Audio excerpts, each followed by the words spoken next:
வக்ஃப் வாரியங்கள் தொடர்பான சட்டத்தில் மத்திய அரசு 40 வகையான திருத்தங்கள் செய்ய திட்டமிடப்பட்டுள்ளதாக கூறப்படும் நிலையில் இதற்கு பல்வேறு அரசியல் கட்சித் தலைவர்கள் எதிர்ப்பு தெரிவித்து வருகிறார்கள். அது குறித்த தொகுப்பை தற்போது பார்க்கலாம்.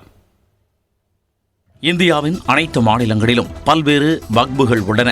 இவற்றை அந்தந்த மாநில அரசுகளால் அமைக்கப்பட்ட வக்ஃப் வாரியம் நிர்வகிக்கும் நிலையில் அதனை டெல்லியில் உள்ள மத்திய அரசின் தேசிய வக்ஃப் கவுன்சில் மேற்பார்வையிட்டு வருகிறது. பள்ளிவாசல்கள், மதரசாக்கள் மற்றும் தர்காக்களின் நிர்வாகத்தை வக்ஃப் வாரியம் கண்காணிக்கும். வக்ஃப் சொத்துக்களை கண்காணிக்கும் பணிகளையும் வக்ஃப் வாரியம் செய்து வருகிறது.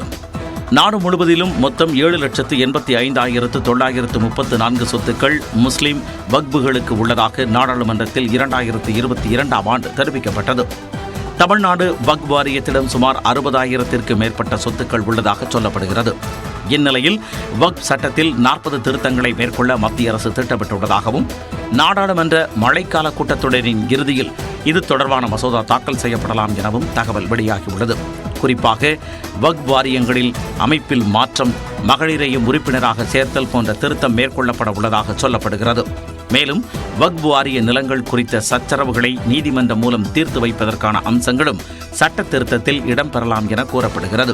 இந்நிலையில் இதற்கு பல அரசியல் கட்சியினர் எதிர்ப்பு தெரிவித்துள்ளனர். நாட்டிலேயே அதிகபட்ச வக்ஃப் வாரிய சொத்துக்களை கொண்ட மாநிலமான உத்தரப்பிரதேசத்தின் எதிர்க்கட்சியான சமாஜ்வாதி இதற்கு எதிர்ப்பு தெரிவித்துள்ளது.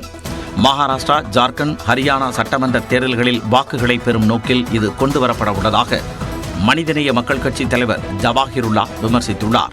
முஸ்லிம் வக்ஃபு சொத்துக்களை அபகரிக்கக்கூடிய ஒரு கெட்ட நோக்கத்துடன் பாஜக ஒன்றிய அரசு கொண்டு வந்திருக்கின்ற இந்த திருத்தங்களை பாராளுமன்றத்தில் இந்தியா கூட்டணி கடுமையாக எதிர்க்க வேண்டும்.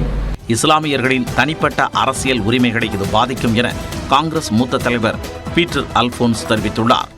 இந்த வக்ஃபோர்டை நிர்வகிக்கின்ற நிர்வாகிகளுடைய அதிகாரத்தை குறைக்கவும், இந்த வக்ஃப் என்கிற அந்த நன்கொடைகளால் பயன்படுகின்ற பயனாளிகளுடைய உரிமைகளை குறைக்கவும், அந்த வருமானத்தை கட்டுப்படுத்தவும் அவர்கள் சில சட்டங்களை அறிமுகப்படுத்துவதன் மூலம் சிறுபான்மை மக்களுடைய அந்த தனிப்பட்ட உரிமைகளை மிகப்பெரிய பாதிப்பை ஏற்படுத்துகிறார்கள் என்று நான் சுட்டிக்காட்ட விரும்புகிறேன். இஸ்லாமிய மக்களின் சொத்துக்களை பறிமுதல் செய்வதுதான் இதன் நோக்கம் என மார்க்சிஸ்ட் கம்யூனிஸ்ட் கட்சியின் கனகராஜ் குற்றம் சாட்டியுள்ளார்.